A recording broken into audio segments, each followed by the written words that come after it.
Concept of teaching aptitude, इसमें अब है diagrammatic representation of micro teaching cycle. Micro teaching cycle में क्या क्या आता है उसकी डायग्रामेटिक रिप्रेजेंटेशन दिखा रखी है इसके अंदर। सबसे पहले प्लान किया जाता है, फिर टीच, प्लान करने के बाद पढ़ाना है, देन फीडबैक, फीडबैक आ गया, देन रीप्लान, रीटीच और रीफीडबैक। ये पूरी माइक्रो टीचिंग की रिप्रेजेंटेशन है, ठीक है, डायग्रामेटिक रिप्रेजेंटेशन। सबसे पहले प्लान किया जाएगा, पढ़ाना क्या है। This involves the selection of the topic and related content of such a nature in which the use of component of skill under practice may be made easily or conveniently। मतलब ऐसे subject को, इतने topics को लिया जाएगा जिनको हम आसानी से एक्सप्लेन कर सकते हैं।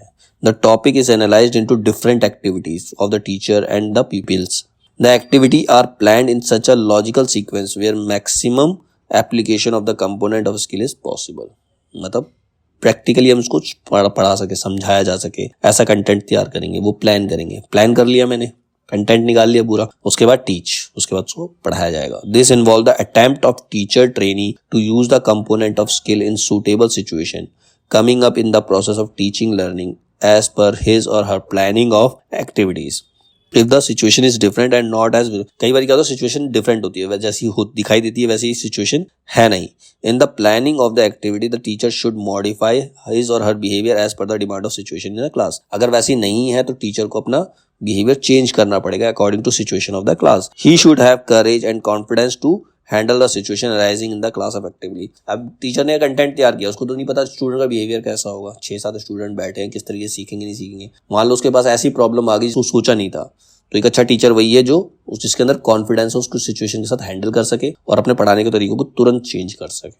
देन टीच हो गया। टीचिंग करने के बाद feedback. This term refer to giving information to the teacher trainee about his performance. अब इसमें क्या होता है, टीचर जो ट्रेनिंग को अपनी उसके परफॉर्मेंस के बारे में इन्फॉर्मेशन देता है, ठीक है। The information include the point of strength as well as weakness related to his or her performance. मतलब टीचर बताता है कि स्टूडेंट के अंदर कहाँ वीकनेस है, कौन सा उसका पॉजिटिव पॉइंट है, कौन सा उसका नेगेटिव पॉइंट है। This help the teacher trainee to improve his performance in the desired direction. तो ये फीडबैक जो तो उसकी हेल्प करता है ताकि वो जो टारगेट अचीव करना चाहता है, जो चीज अचीव करना चाहता है, जो सीखना चाहता है वो सीख सके। हो गया, फीडबैक दे दिया। अब कुछ कमियां रह गई तो देन रीप्लान। अब अकॉर्डिंग टू स्टूडेंट होगा रीप्लान। पहले तो टीचर ने अपने अकॉर्डिंग प्लान किया था, अब वो अकॉर्डिंग टू स्टूडेंट प्लान करेगा कि हाँ अब इसको मेरे को, वो बच्चों को समझ चुका है, फीडबैक मिल चुका है, ठीक है, अब वो उस स्टूडेंट के अकॉर्डिंग रीप्लान करेगा। The teacher trainee replan his lesson incorporating the point of strength and removing the point not skilfully handled during the teaching in the previous attempt. मतलब प्रीवियस अटेम्प्ट में जहां पर सही से नहीं पढ़ाया गया था उन पे फोकस किया जाएगा, either on the same topic or another topic. Suiting the teacher trainee of the improvement, जिससे क्या होगा, टीचर की भी इंप्रूवमेंट होगी और ट्रेनी की भी इंप्रूवमेंट होगी। फिर reteach. This involve teaching to the same group of people if the topic is changed or to different group of people if the topic is same. मतलब क्या होगा, टॉपिक सेम है, ग्रुप अलग है तो पढ़ाया जाएगा, या ग्रुप सेम है, टॉपिक अलग है तो पढ़ाएंगे, रीटीच होगा, ठीक है। This is done to remove boredom and monotony of the people. मतलब बोर्डम को दूर करने के लिए। अब एक ही चीज बार बार रिपीट करते चले जाएंगे, एक ही तरीके से रिपीट करते तो बच्चे बोर हो जाते हैं, उनको बोरियत ना हो। अगर वही ग्रुप है तो उनको नई चीज पढ़ाएंगे, और डिफरेंट ग्रुप है तो सेम चीज पढ़ाएंगे।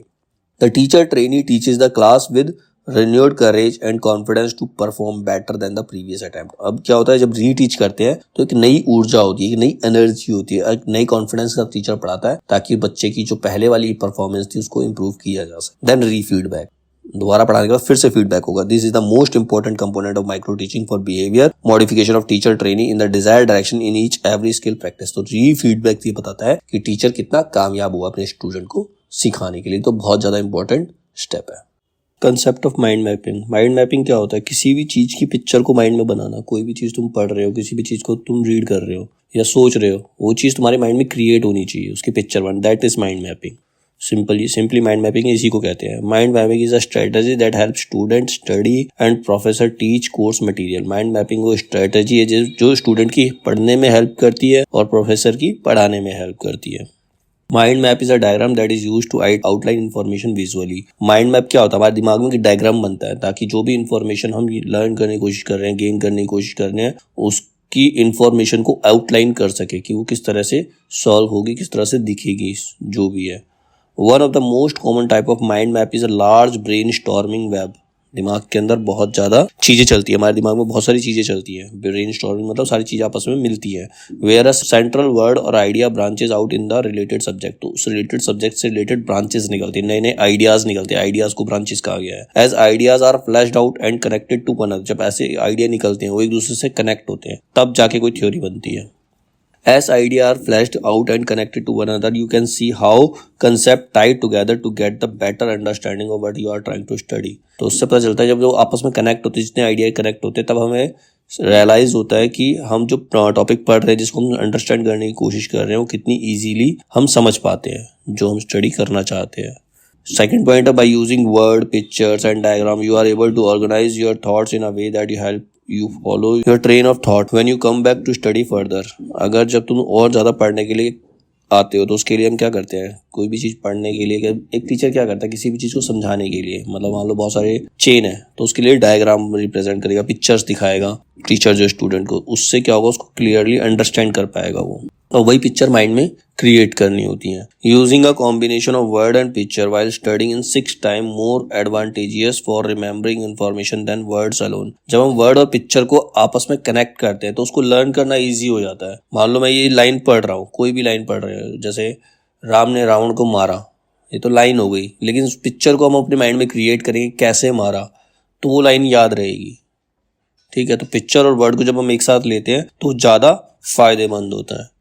Mind map differ from one other form of outline by removing their linear nature and instead positioning information in a way that is more natural for the brain to process and retain. अब क्या कहता है, mind map different from other form of outlines. Mind map जो होता है सब बाकी चीज़ों से अलग होता है, ठीक है, क्योंकि वो चीज़ हम माइंड में क्रिएट कर रहे हैं, किसी भी चीज़ को माइंड में क्रिएट कर रहे हैं, उसको मेमोराइज करना और अपने दिमाग में रखना ज़्यादा आसान रहता है। ठीक है, तो ये था कंसेप्ट ऑफ माइंड मैपिंग।